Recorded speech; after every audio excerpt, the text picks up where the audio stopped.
दिल्ली के उत्तम नगर की रहने वाली 34 वर्षीय सुष्मिता 13 जुलाई 2025 की सुबह 9 बजे अपने घर से बाहर निकलकर जोर जोर से रोने लगती है। सुष्मिता के घर से 2 गली बाद रह रहे अपने सास नीरू देवी व देवर कुणाल देव को बुला कर लाई। साथ ही आसपास के लोग भी आ गए। पहुंचने पर सभी को करण बेहोशी की हालत में मिला। उसकी सांसें बहुत ही धीमी चल रही थी।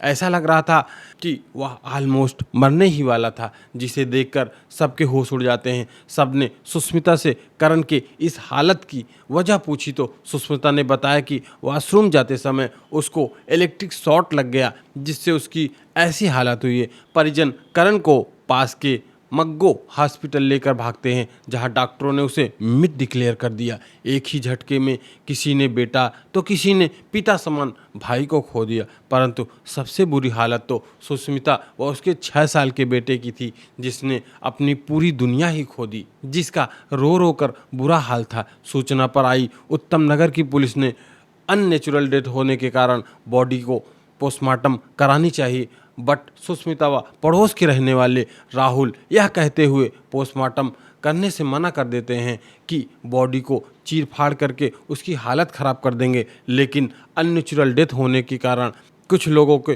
पोस्टमार्टम रिपोर्ट ना कराने की बात से पुलिस को आशंका हो जाती है, इसलिए पुलिस ने ऑटोप्सी रिपोर्ट कराना जरूरी समझा। पोस्टमार्टम के बाद बॉडी घर वालों को सौंप दी जाती है। परिजन अंतिम संस्कार कर घर चले जाते हैं। अक्सर आपने देखा होगा कि अंतिम संस्कार के बाद लोग बिना नहाए घर के अंदर नहीं जाते हैं। ऐसा ही कुछ हुआ। कुणाल के चाचा का लड़का यानी राहुल कपड़े, पर्स और मोबाइल बाहर रखकर नहाने के लिए गया होता है कि कुणाल को याद आता है कि उसने अपना मोबाइल अपने दोस्त को दिया है, और उसे फ़ोन करने के लिए कुणाल जैसे ही राहुल का मोबाइल लेता है, गलती से इंस्टा चैट उसके सामने आ जाते हैं, जिसे देखकर कुणाल के होश उड़ जाते हैं। फ़ौरन ही कुणाल अपनी बहन नैन्सी को बुलाकर चैट्स का वीडियो बनाता है और पुलिस को सौंप देता है। ये चैट्स केस की तस्वीर ही बदल देते हैं। जो केस अभी तक इलेक्ट्रिक शॉक से लगा हुआ एक्सीडेंट लग रहा था, एक ही पल में हत्या में बदल जाता है।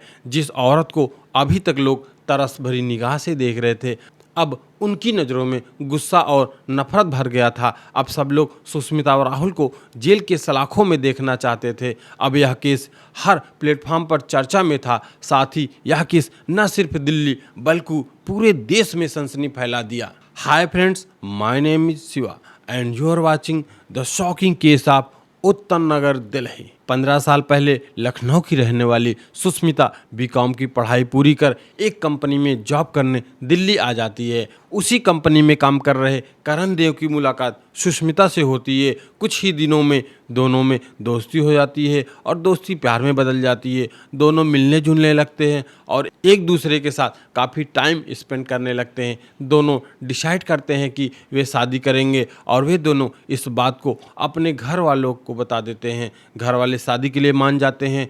2013 में दोनों की शादी हो जाती है और सुष्मिता अब उत्तम नगर की दिल्ली में अपने सास के साथ रहने लगती है। कुछ समय तक दोनों में रिश्ता ठीक ठाक चला और उन्हें एक लड़का भी हुआ। परिवार की कलह व प्राइवेसी को देखते हुए करण पास के गली नंबर 2 में एक घर खरीदता है और दोनों वहीं रहने लगते हैं। चूँकि करण का बच्चा अक्सर अपने दादी के पास ही रहता था और करण की ड्यूटी नाइट शिफ्ट हो गई थी, इसलिए सुष्मिता भी अकेलापन दूर करने के लिए एक ट्रैवल एजेंसी में जॉब करने लगती है, जहां पर उसके ही कॉलोनी का रहने वाला 25 वर्षीय राहुल भी काम करता था। चूँकि दोनों का घर पास में था और सुष्मिता का कजिन देवर होने की वजह से राहुल अक्सर सुष्मिता को घर ड्रॉप करने लगा। सुष्मिता को राहुल से वो सब कुछ मिलने लगा जिसकी उसे तलाश थी। दोनों साथ में घूमते, समय बिताते, यहाँ तक कि सुष्मिता रात में अकेले रहती तो राहुल उसके घर भी आ जाता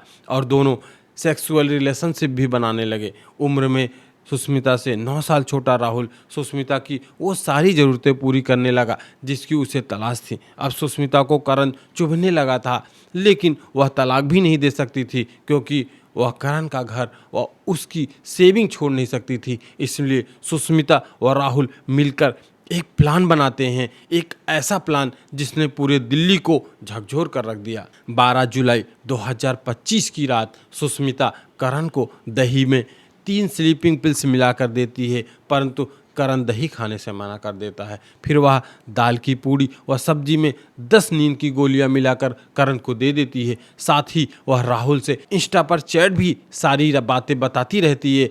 यह चैट इतनी भयावह है, पढ़कर बताया भी नहीं जा रहा है, इसलिए वीडियो स्टॉप करके आप चैट्स पढ़ सकते हैं। ये चैट्स 13 जुलाई की सुबह 2 बजे से करीब 4:30 बजे तक चलती हैं, जिसके अंत में दोनों मिलकर करण के हाथ व सीने में इलेक्ट्रिक वायर टेप से चिपकाकर लाइट का स्विच ऑन कर देते हैं और करण की इलेक्ट्रिक शॉक से मौत हो जाती है। इसी चैट का वीडियो करण का भाई कुणाल सोशल मीडिया पर वायरल कर देता है, जिसके बाद कुणाल अपनी भाभी से सारी बातें उगलवाने की कोशिश करता है। ये चैट 13 जुलाई की सुबह 2 बजे से करीब 4:30 बजे तक चलती है, जिसके अंत में दोनों मिलकर करण के हाथ व सीने में इलेक्ट्रिक वायर को टेप से चिपकाकर लाइट का स्विच ऑन कर देते हैं और करण की इलेक्ट्रिक शॉर्ट से मौत हो जाती है। इसी चैट का वीडियो करण का भाई कुणाल सोशल मीडिया पर वायरल कर देता है। उसके बाद कुणाल अपनी भाभी से सारी बातें उगलवाने की कोशिश करता है, बट सुष्मिता व राहुल एक दूसरे पर ही एलिगेशन लगाने लगते हैं। इस तरह का प्यार केवल लालच, सेक्सुअल डिजायर को ही पूरा करता है। मुसीबत पड़ने पर बदलने में देर नहीं लगती। जिस तरह सुष्मिता और राहुल बदल गए और एक दूसरे पर ही एलिगेशन लगाने लगे। शॉकिंग बात यह सामने आई कि उत्तम नगर पुलिस चैट की वीडियो देखने के 2 दिन बाद भी दोनों के खिलाफ कोई भी मुकदमा दर्ज नहीं करती। पुलिस 2 दिन से इस बात के बहाने ले रही थी कि अभी तक ऑटोप्सी रिपोर्ट नहीं आई है। आखिरकार न्यूज़ चैनल्स एंड पब्लिक के दबाव पर पुलिस 19 जुलाई को मुकदमा रजिस्टर कर देती है और दोनों को गिरफ्तार कर लेती है और आमने सामने बैठाकर दोनों से पूछताछ करती है। दोनों ने अपना जुल्म कबूल किया और हत्या का मोटिव लव एंड प्रॉपर्टी बताया। करण देव की कहानी हमें सिखाती है कि विश्वास और प्रेम किसी भी रिश्ते की नींव होते हैं, लेकिन जब लालच, छल और विश्वासघात को हिलाने लगते हैं तो इसका परिणाम सिर्फ दुख और विनाश होता है। हमें अपने रिश्तों में ईमानदारी और पारदर्शिता बनाए रखनी चाहिए। गलत रास्तों पर चलकर मिलने वाली क्षणिक खुशी हमेशा भारी कीमत चुकाती है, इसलिए हमेशा सच का साथ दें, क्योंकि सच्चाई और नैतिकता ही हमें एक बेहतर इंसान बनाती है। ऐसे ही क्राइम डॉक्यूमेंट्री देखने के लिए वीडियो को लाइक करें और चैनल को सब्सक्राइब कर दें। मिलते हैं नेक्स्ट वीडियो में, तब तक के लिए बाय बाय, टेक केयर।